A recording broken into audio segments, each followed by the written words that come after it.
Today on the Hopefulist, stop playing it safe. The most famous cat in the NFL. And are you eating your kid's Halloween stash? Welcome to the Hopefulist, a daily talk show hosted by veteran broadcaster Wendy McClure. Join Wendy each day as she shares her life lessons that transformed her from perpetual pessimist to the ultimate hopefulist. The perfect morning show to get you caught up on the day's top stories while sharing insights that will lead to positive transformation and bring out the hopefulist in you. For more inspiration, visit Hopefulist.com. And now, here's your host and hopefulist, Wendy McClure. Here we go now. Y'all, it is Wednesday, November 6th, 2019, day 55 of Gotta Get on Ellen one more day until Rise Business. I am currently at the airport. I will probably be listening to myself as I sit and wait for my flight.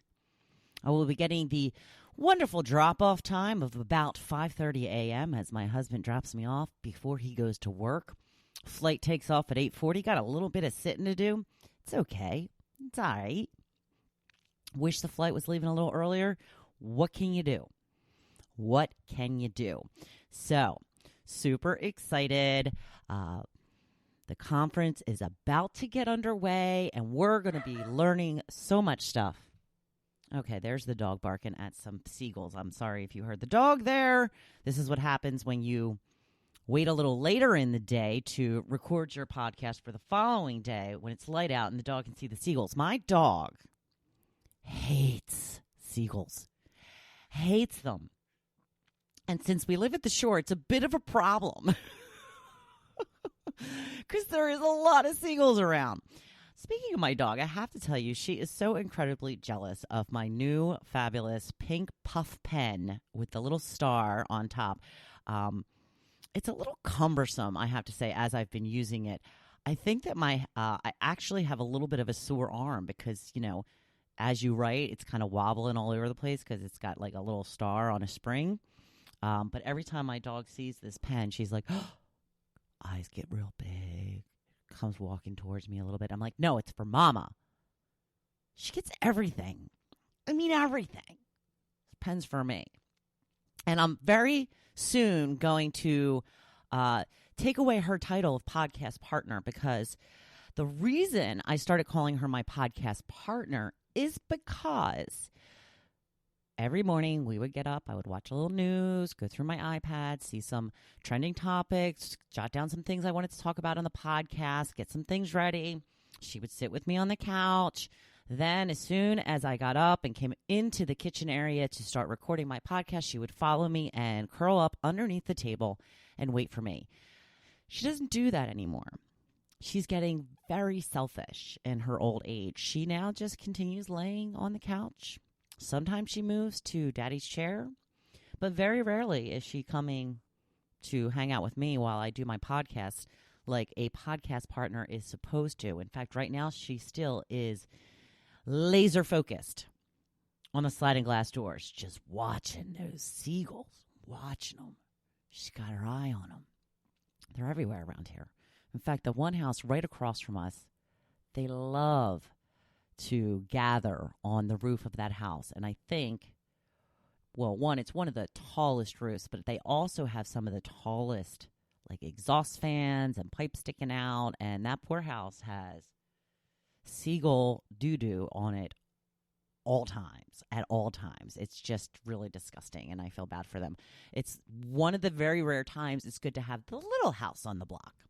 We don't get many birds, but I got to tell you, when there is a seagull on the roof, you can totally hear it walking around, doing what it does. Those are noisy little MFers. That's what I'm going to say.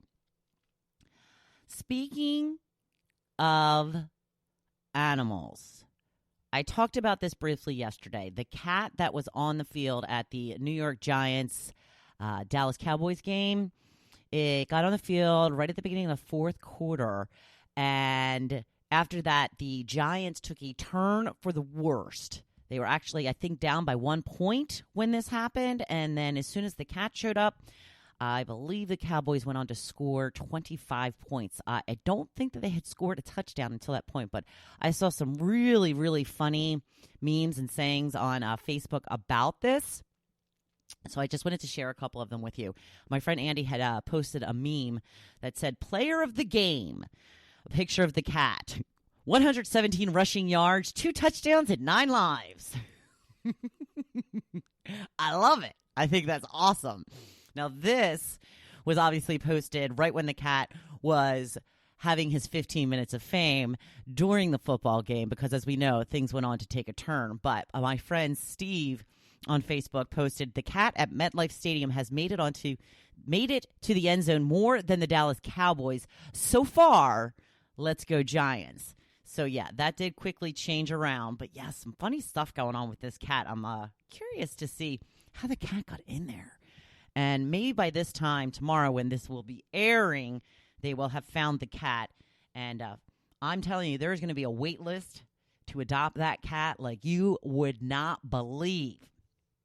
That cat is going to find a forever home in no time flat. Some news I wanted to get to. Apparently, a new survey came out. 66% of parents, that's you guys, are admitting to stealing their kids' Halloween candy. Are you stealing your kids' Halloween candy? I do not have kids, but if I did, that'd be oh, shell yeah. You know I'm digging into those goods, especially if there's a lot of replicas, if there's a lot of repeat candies. Like, if there's 14 Kit Kats, I'm definitely taking a couple of Kit Kats. No doubt about it.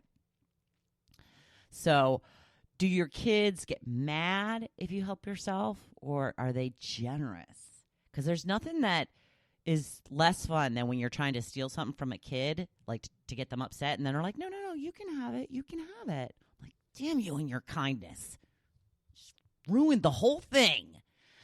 But yeah, it takes me back to that full-size Snickers bar that I mentioned earlier last week that I had gotten one year for Halloween, and I was saving it till the end.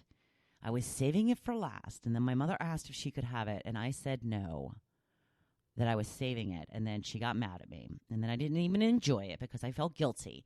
But this is what that taught me. This is the lesson I learned from that. Stop waiting for last. Stop saving the best for last. Eat the best first. Because the whole time I'm eating all this candy leading up to the Snickers bar, it's all paling in comparison. I'm like, oh, someday I'm going to have that Snickers bar, but in the meantime, I'll eat this crappy fun-sized Kit Kat. Yeah, you're taking away from all of the other stuff leading up to it, because what you really want is the big prize. You want the full-size bar. Eat the full-size bar, and everything that comes after that will be equally as satisfying.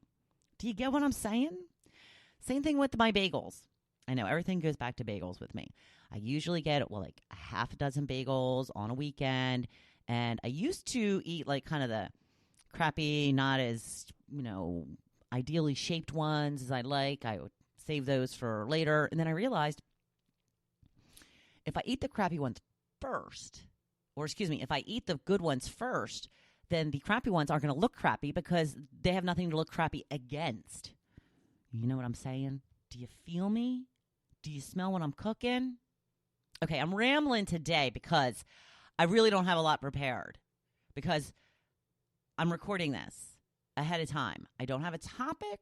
Forgot to put an extra topic up to talk about for today. So why don't you go ahead and tell me, do you steal your kids' Halloween candy? Are you one of the 66%? No judgment here. I say go for it. You gave them life. They owe you a little candy here and there. Just don't ask for their full-size candy bar, because that can traumatize a kid for life. Obviously, here I am, 49 years old, still feeling bad for saying no to my mother for not giving her my full-size Snickers bar or Milky Way bar, whatever the hell it was. I don't remember the particular candy. It was one of the two, but I remember the experience. So I wanted to move on to an article that I have been saving just for an occasion like this. Something fun, something we all want to hear, something we all should be doing. A new study has come out saying Drinking wine with your friends twice a week will help you live longer. I don't know anybody who can go out twice a week with friends to drink a little wine with, because especially my friends with kids, they can't get away that often. I don't even have kids, and I can't get away that often. Well, I mean, I could. So if you're looking for the perfect excuse to spend more time with your besties, sharing a glass or two of wine, this is the thing for you. That's why I'm feeling weird. Okay, all right. I've been talking. My mic fell down. Okay, does that sound better, people? I'm so sorry. I thought the whole time for however long, a couple of minutes. You know why? Because my headphone wires are hanging down past the table, and that draws the microphone. Anyway, okay, sorry about that. Here we go, back to normal. A new study by the University of Oxford, so it's got to be truthful because it's the University of Oxford, has found that hanging with your friends at least twice a week is great for your mental well-being and overall health.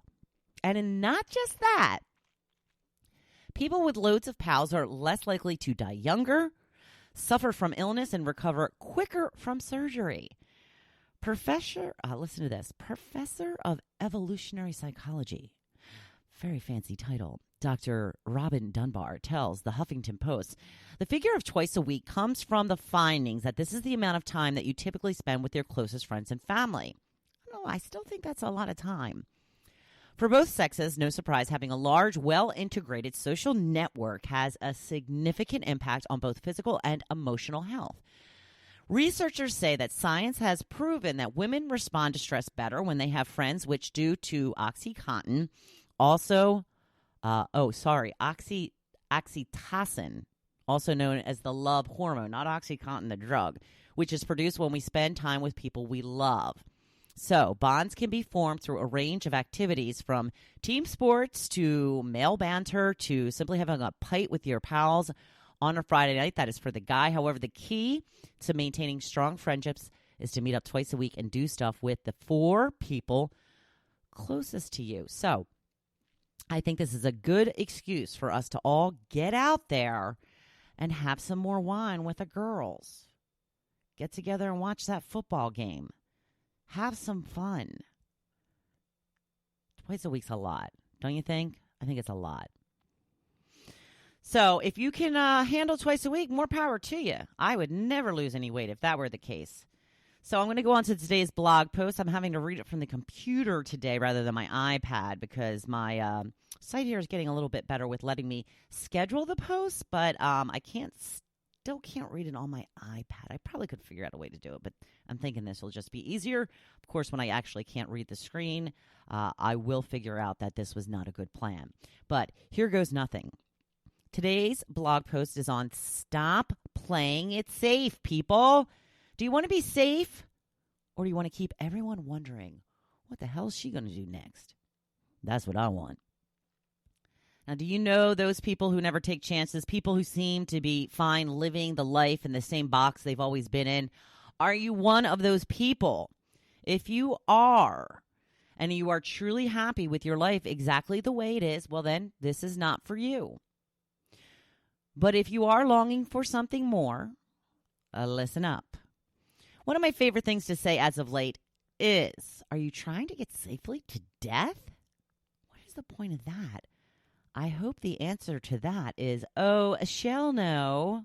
Throwing that oh, shall yes and oh, shall no in a lot, aren't I? Ha, ha, ha. So let me explain. I think that people let fear stop them from doing so many things they truly want to do. You must figure out what it is exactly that you are afraid of. Is it failure? Because everyone fails. In fact, the most successful people in the world are the ones who also have the most failures.